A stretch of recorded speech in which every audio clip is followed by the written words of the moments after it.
kuelezewa na yule mhudumu.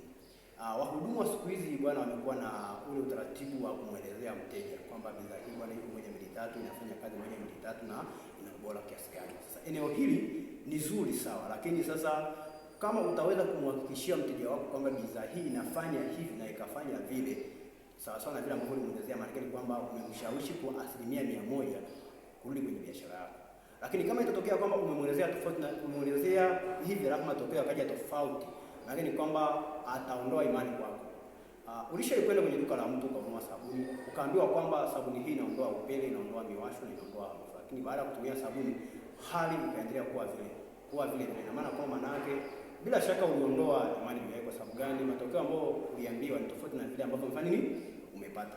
Lakini jambo la pili ambalo huwa linaendelea ni kasi ya kupata matokeo, kwamba kasi unamuuzia bidhaa au unatoa huduma kwa muda gani, kwa spidi gani. Kuna baadhi ya makampuni bwana au hoteli ambazo zinatoa huduma za vyakula, unakuta mteja amefika pale wanamwambia chakula karibia hivi, lakini unakuta kwamba mtu anakaa muda mrefu bila kupata huduma. Hali hii huwa ni mbaya kwa sababu gani? Wateja wa siku hizi bwana wana mambo mengi, wana kazi nyingi. Kwa hiyo ni ngumu sana kuvumilia muda mwingi kusubiria wewe wakati unajua kwamba kuna kazi naenda. Kama utakuwa mfuatiliaji mzuri utagundua kwamba taasisi nyingi sana, makampuni mengi sana siku hizi wafanyakazi wanakula chakula pale pale kazini. Usifikiri kwamba eti kwa sababu wana fedha, kwa sababu ni moja tu, kwamba wanataka kuokoa muda, kwamba mtu asitoke kwenda eneo moja kutafuta chakula, bora ale pale pale ili baadaye aendelee na kazi. Kwa hiyo unatakiwa kutoa huduma yako kwa haraka sana. Lakini jambo lingine ambalo tunalifanya ni kupata matokeo yanayofanana. Yaani matokeo yawe yanafanana. Sio umemwambia matokeo haya alafu inafanya leo matokeo haya au kesho inaambia. Kwa mfano unaonua generator kwa mtu alafu anakuambia generator hii bwana inafanya kazi moja mtu, lakini unashangaa anatumia siku 2, siku inayofuata inaharibika. Ni lazima kwamba mteja huyo ataondoa imani kwako. Au unauza pikipiki, naambia bwana pikipiki hii bwana haina mafuta sana. Ni kweli siku ya kwanza jala sana, lakini siku inayofuata ikala mafuta sana. Kwa watu unaona kwamba katika eneo hilo mteja ataanza kuona kwamba wewe ni mdanganyifu na wewe ni tapeli. Mwisho wake ni kwamba atakuhama na ataondoa imani kwako, na wenda akawaambia na watu wengine baadaye. Sasa ukakuta umepoteza wateja wengi sana. Lakini jambo lingine ambalo huwa linaangaliwa ni urahisi wa kutumia bidhaa, easy to use. Maana mteja anapokuja kwako anunue kitu ambacho akifika akitumie, sio aanze kujifunza namna ya kutumia. Unaweza kuuza simu, unauza kompyuta, unauza TV, lakini matumizi yake ni magumu sana. Hali hii inapelekea wateja wakwambie. Kwa sababu gani? Bidhaa zako ni complicated kutumika. Hali hii inaweza kukupotezea wateja wengi, kwa sababu wateja sasa hivi hawahitaji kukaa muda mrefu kujifunza jambo moja. Wanahitaji watumie haraka na wapate matokeo haraka kwenye bidhaa yako. Lakini jambo lingine ambalo linaangaliwa, linafanya mambo mangapi? Flexibility. Huduma yako, unatoa huduma ngapi? Nikinunua bidhaa kwako unapata huduma ngapi? Wewe una garage, nataka nikija kwako nipate na vifaa. Sio una garage alafu nikanunue vifaa sehemu nyingine. Hali hii inaweza ukakuta unapoteza wateja. Kwa sababu gani? Mteja anataka kija kwako, ameleta gari kwako pikipiki, maana yake na vifaa avipate pale ili kuokoa muda.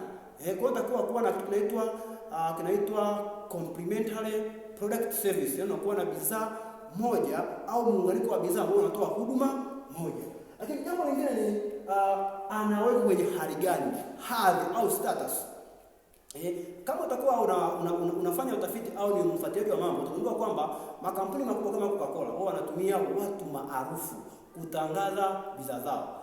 Lengo lao ni kwamba watu hao wanafanya hivi ili kwamba mteja akitumia bidhaa ajihisi na yeye ni maarufu. Ndio maana tukuta kama vijana wengi sana wamevaa nguo imeandikwa Diamond, imeandikwa mara Alikiba, mara imeandikwa hivi. Lengo ni kwamba mteja anahisi na yeye ni maarufu kama nani? Kama Diamond.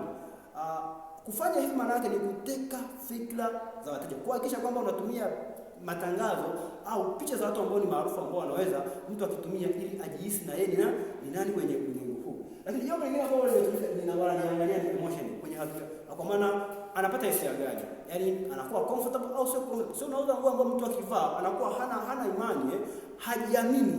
Uza nguo ambayo mtu akivaa anahisi kwamba kweli nimevaa na mimi naonekana ni mtu mbele za watu. Au unauza mafuta ambayo mtu akipaka anaanza kujihisi kama kila mtu ana mwisho tofauti. Kwa uza vitu ambao mtu akitumia au comfortable. Lakini kitu cha mwisho kinaitwa cost, gharama. Unatakiwa kuwa na ule utaratibu wa kugawa bidhaa zako kwenye gharama tofauti tofauti. Maana ni kwamba kama unauza mafuta, kuwe na mafuta kuanzia 100, 200 mpaka 500 na kuendelea. Ukiwa na bidhaa ambazo ni gharama kubwa sana, maana yake utakuwa na wateja wachache na wale ambao wanafuta. Kwa sababu gani? Uchumi wa Tanzania wengi ni kwamba hawana uchumi wa kununua vitu kwa jumla. Wengi watu wanunua kwa bei yale. Kwa hiyo unatakiwa kuwa na bidhaa ambazo zina gharama ndogo ili upate wateja wengi sana. Na ndio watu kuna baadhi ya maeneo unakuta wateja ni hivi. Kwa sababu gani? Mteja hata kama ataenda na 100 atapata huduma. See you at next level.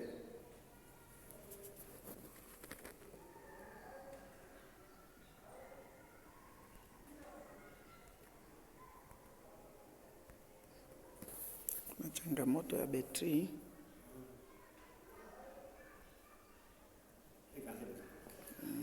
ime shut down lakini